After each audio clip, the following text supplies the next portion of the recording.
Also, in today's show, I'll be reflecting on my summer injury nightmare.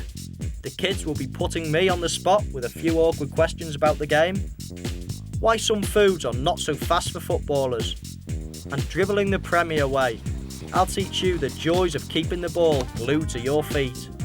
Plus, if you want to find out more about playing football, watch out for details at the end of the show. So lots to look forward to.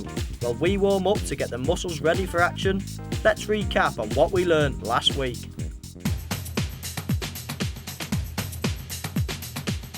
I learned that skill games are not only fun, but they also make you a better player.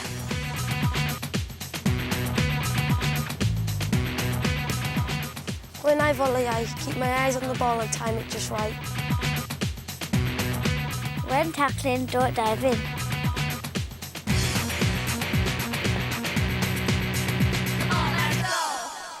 There's nothing more guaranteed to set the pulse racing than a player in full flight with the ball.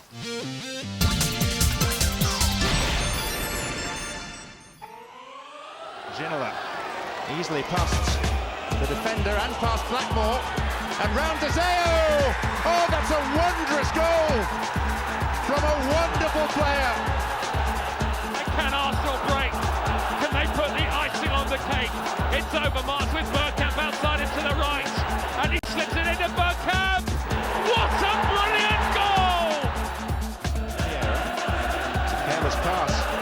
It's been picked up by Ryan Giggs. York has made a diagonal run. The support in the centre as well. But this is still Ryan Giggs who's past Keogh, past Dixon, and has scored a sensational goal! What a moment for Ryan Giggs and for Manchester United. Come on kids, I'll show you how to dribble.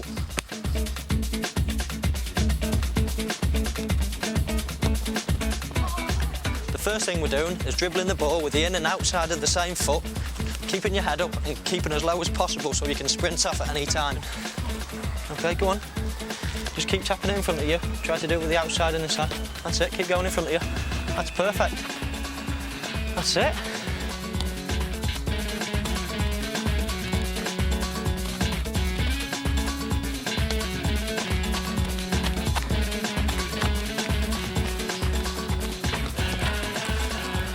Well done.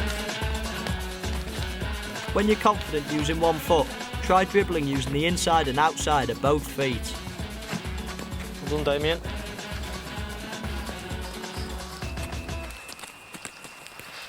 We're now going to take that on a step further by putting a defender in there to jockey him.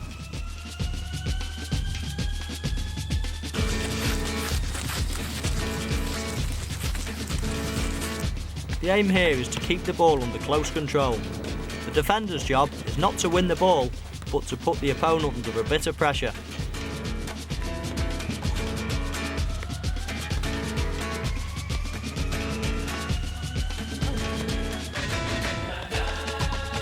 There are two different ways to beat a man. Firstly, you can use your speed, which is obviously just pushing the ball past the player and actually going round the other side and running onto it.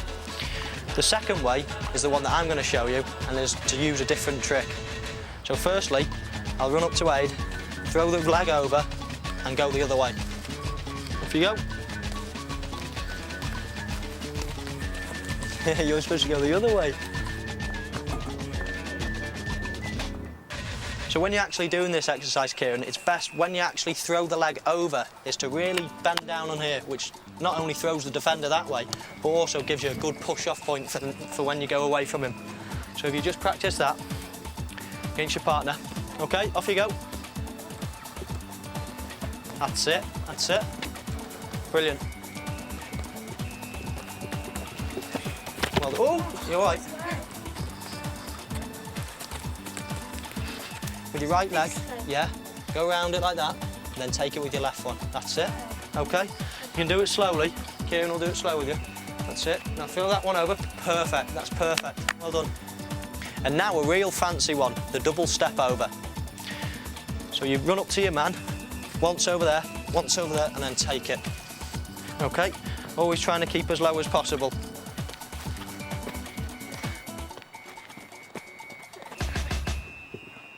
Well done, better. It's the second one that's going to fool him. That's brilliant, that's the best one yet. If you think that was fancy, check some of these out.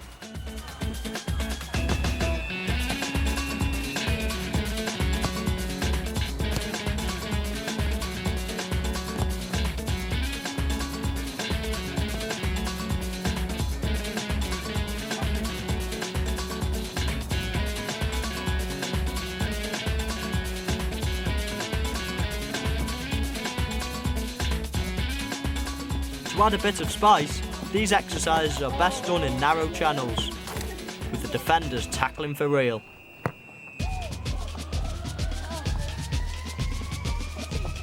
Don't be afraid to take your opponent on, or to try out new tricks. Remember, the more you practice, the better you become.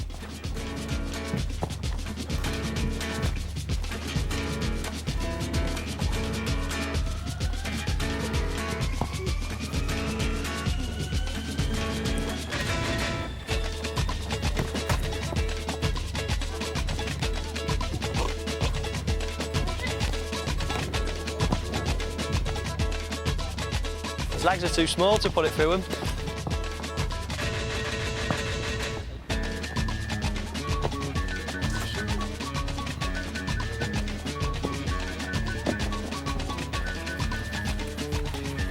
Brilliant, that's brilliant, that is Michael. Well done.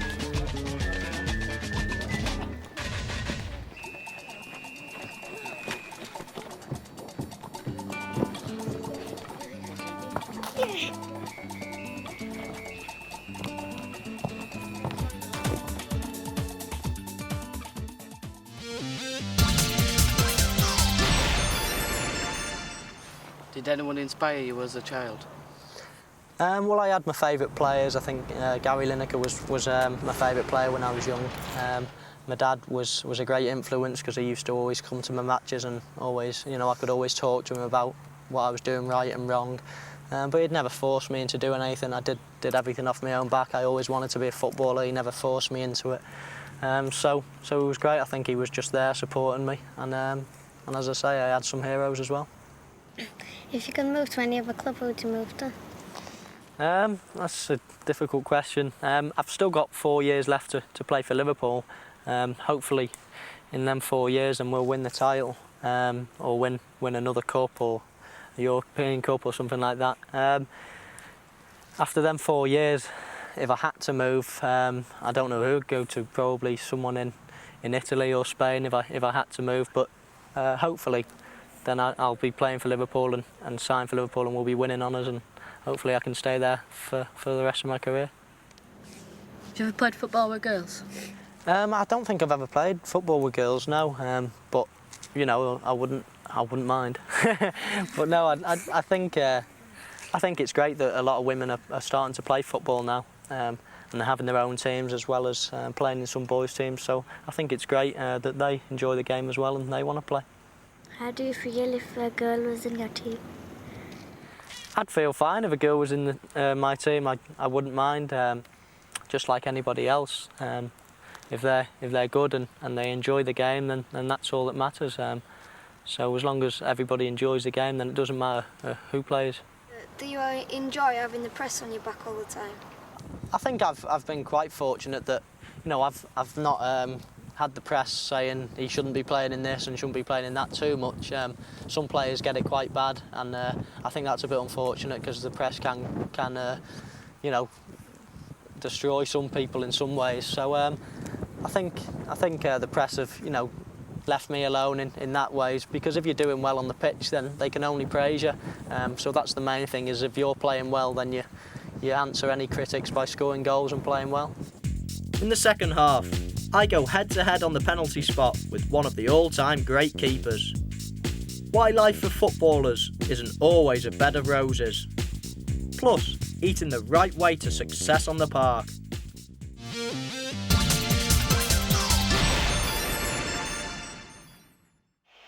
Cup competitions being decided on shootouts, the spot kick is now more important than ever. As I know all too well. You know, Mike, keepers can come out on top sometimes, you know.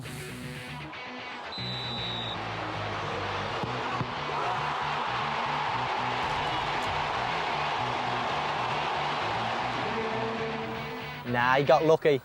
By the way, this is Big Neville Southall, one of my heroes. How many penalties do you think you've saved in your career, Nev? About 50%. All right then, let me have a go against you then. Let's go. Before facing Big Nev, I needed some inspiration from some Premiership penalty hotshots.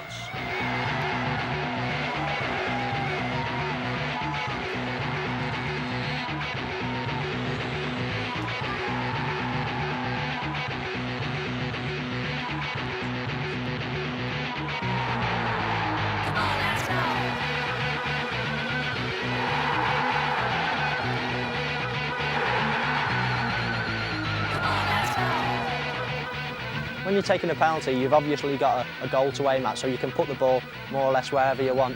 You've got two options as regards to pace. You can either hit the ball hard and hope that he dives out the way, straight down the middle, or you can place it and go for accuracy. I tend to go for accuracy by hitting the ball with the side of my foot.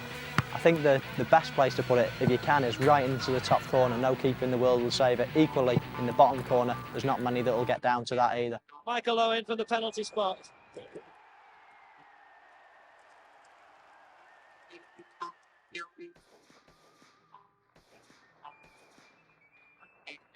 The more you take, it's more it's in your favour, isn't it? Yeah. Why is that? The more you take, the more you can go either side. Believe me, I know. I will argue.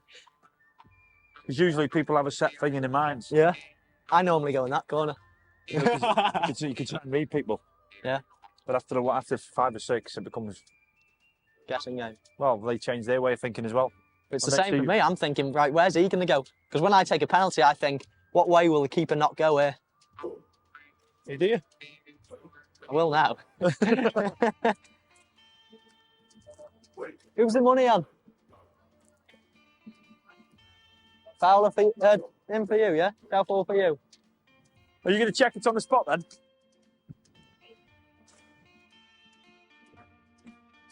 Ready? First blood, Owen.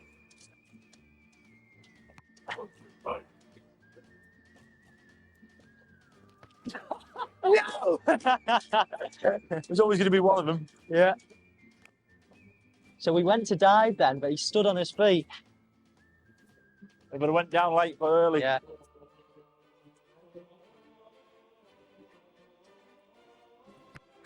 Oh, no! It was so bad it went in. It was behind you.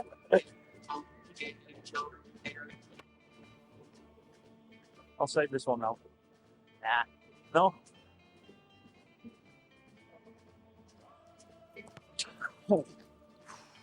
You see, you're going to give me that little look into the opposite corner.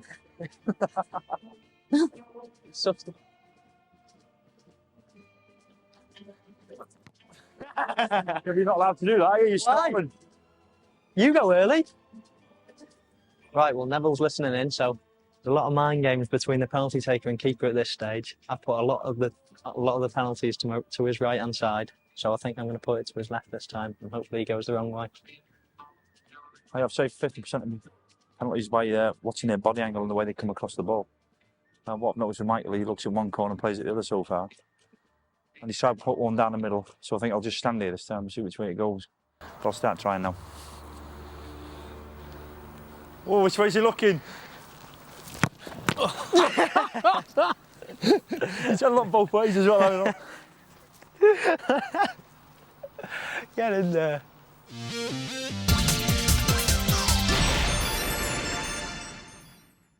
Do you keep in touch with your friends? Yeah, I keep in touch with my friends. Still have. I went to Lilleshall for 2 years, so I had a lot of, people that I was living with for 2 years there, and we all keep in touch still. And my friends I've got still at home. I still spend time with them. And I've got friends at the club as well that I see them virtually every day anyway. So we all keep in touch though. Have you had a normal teenage life? Well, I don't know what a normal teenage life would be. To me, I've had a normal teenage life because I've always wanted to be a footballer, and I've done what I wanted to be. So this is normal for me. But some people like going out to nightclubs, and some people like doing other things. and you could class that as normal to some people. So I'm happy with my teenage years. Have you ever ridden a moped or any motorbike? No, when you're a footballer, in most footballers' contracts, then you're signed to say that you're either not allowed to ride motorbikes or you're not allowed to go skiing, because certain things like that are dangerous, you know, for your knees and for your legs. So certain things like that are in your contract that you can't do when you're a footballer. What's the worst injury you've had? The worst injury I had was my hamstring injury when I played against Leeds, and suddenly I just felt something ping in the back of my leg, and it shot me into the air, and then I just fell over, and it just felt as if I'd been shot in the back of the leg. So that was probably the worst one, when I tore my hamstring. At first it wasn't too painful. Later on that night it was sore, and the next morning I went to you know, one of the top specialists in the country to check out what it was. But I think we all had a clear idea that it was a hamstring tear. He's a very patient patient, but he's paid me to say that, and he's no problem. I think it's come at the end of a long hard season. So this treatment is geared to break the scar tissue down. Very deep local pressure, which is quite painful, not just for him but for me. I was in the first team and I was playing well, and I'd just come back from the World Cup. It was all going great, but you know, I expected it. It is part and parcel of the game that you're going to get injured and going to suffer a loss of form. People ask me the question that, you know, what are you going to do if something bad happens? And I think it's important to look at it as a positive way. You don't take anything for granted when you're injured, because you think how lucky everyone is to be playing and fit and running around.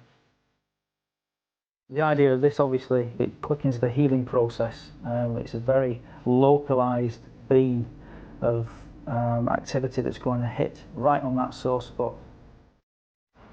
We went down to Cornwall for the main reason of strengthening my hamstring back up. The physio was down there on holiday. I don't think his wife's going to be too happy with me, and he's been able to get away for 2 weeks and getting treatment twice a day for an hour. I think I've spoiled his family holiday. This, unfortunately, for the player, is the most painful form of treatment because it's very deep and very pressurised. How does that feel for you? Painful. Very painful.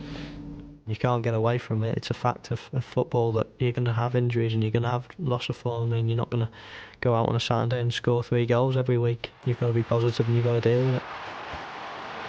And we're going to see a little bit of Michael with 25 minutes remaining. 20 more than Owen has played in the Premiership so far this season. The return to international football of Michael Owen. Owen retained possession. McManaman.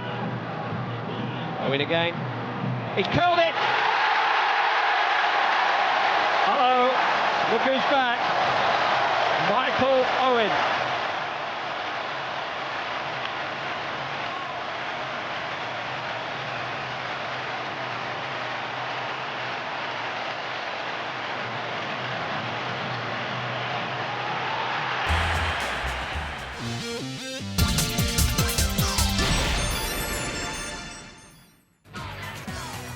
Come on then, Stephen. Beat the keepers. So what corner are you going to put it in? Top corner. He's coming this side, Jamie. Oh! Oh, bit of pressure. Oh, good pass. Give him the eyes there. Did him. Oh. Unlucky. Come on, Jamie. Yes. Oh, no, he got me stood. Yes, rebounds.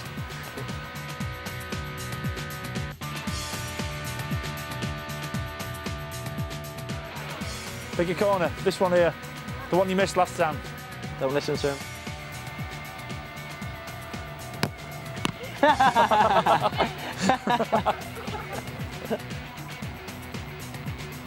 Excellent, Regan. What a pen that is. Don't move. Don't move till last minute against these.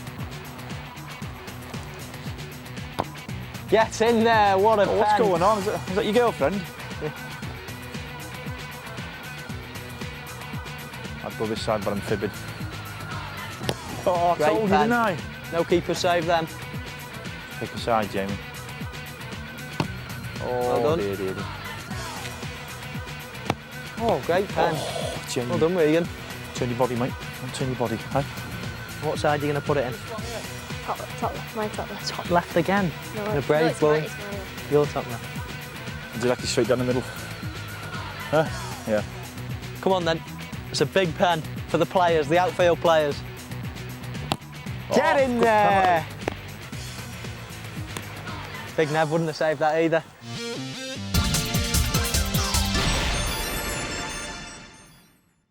I was amazed to find out the other day that during a Premiership match, some footballers burn off as much energy as marathon runners.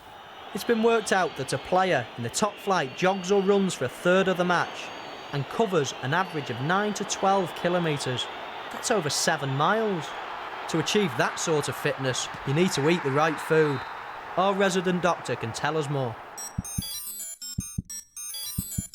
We all enjoy burgers, pizzas and chips, but unfortunately they're not the right type of fuel for the body when it's exercising. So what should we have then?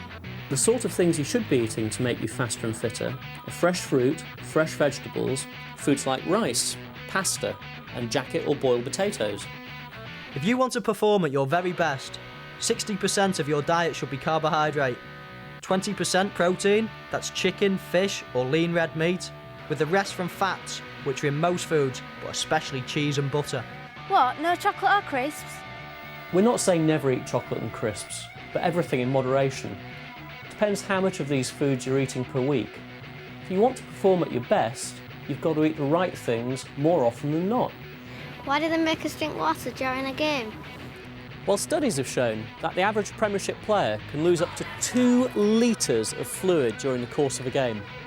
And? Well, the average man has 50 litres of water in his body. If he's losing 2 litres, he becomes 4% dehydrated. So you're losing water. Why is that bad? Losing as little as 500 mils will make you 1% dehydrated. Now, studies have shown that this can lead to a 10% effect on your physical and mental performance. Can you imagine what it's like being 4% dehydrated? So the message is clear, we should be drinking plenty of liquid. But what sort? Well, certainly not fizzy pop, tea or coffee. What I'd recommend is that you drink either plenty of water or the specialist sports drinks, which are now widely available.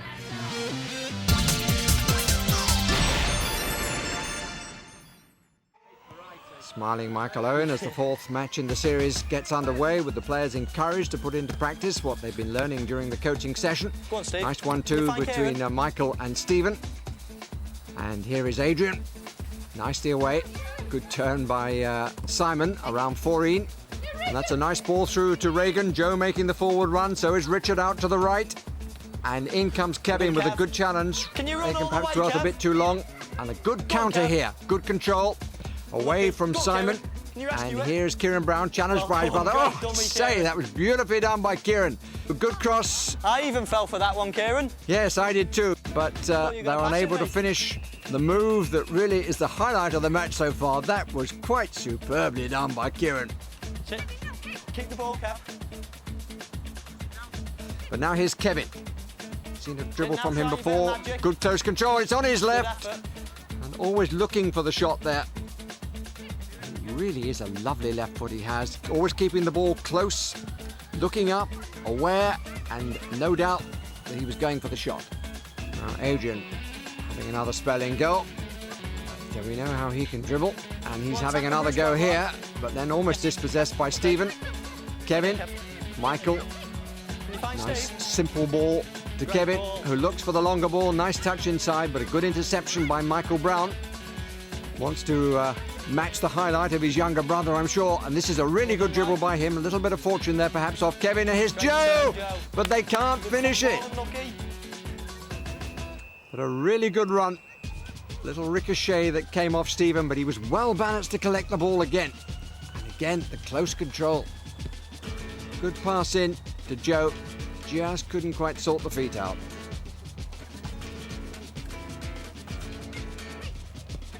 And Adrian now out of goal.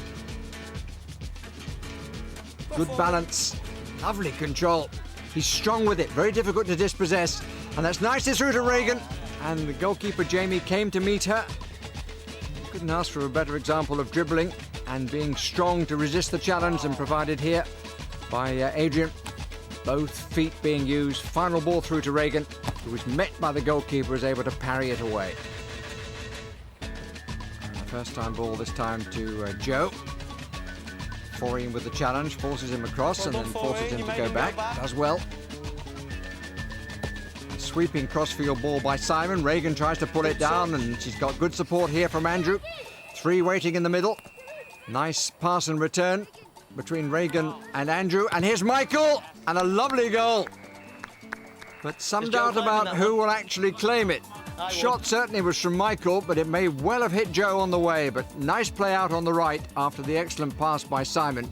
Reagan and Andrew doing very neatly together. Pullback was precise and the shot was good, but it may well have hit Joe on the way. That smile on his face suggested it did. And from that angle, we can see that it's Joe's goal. The Get Your Kit On campaign is a chance for you, boys or girls, to have a go at sport. Football, tennis, golf or athletics. Ring Learn Direct on 0800 100 900 for a free magazine and information about how to get started. So that's it for another week. I hope you've taken in a few more tips on how to become a better player. But for now, let's recap what we've done today. When dribbling, keep the ball under close control. Don't be afraid to take people on. Taking penalties is all about nerve. Make your mind up and go for it. Goalies, keep on your toes and remember, all the pressure is on the penalty taker. Too many chips, burgers and fizzy drinks are out. Eat the right food and drink sports drinks or water to prevent dehydration. We're warming down now, so there's just enough time to tell you what's happening next week. The art of free kicks, how to beat the wall and the keeper. Jamie Carragher will show you how to defend with your head. And join me backstage as I enjoy the perks of being a professional. Until then, keep up the good work.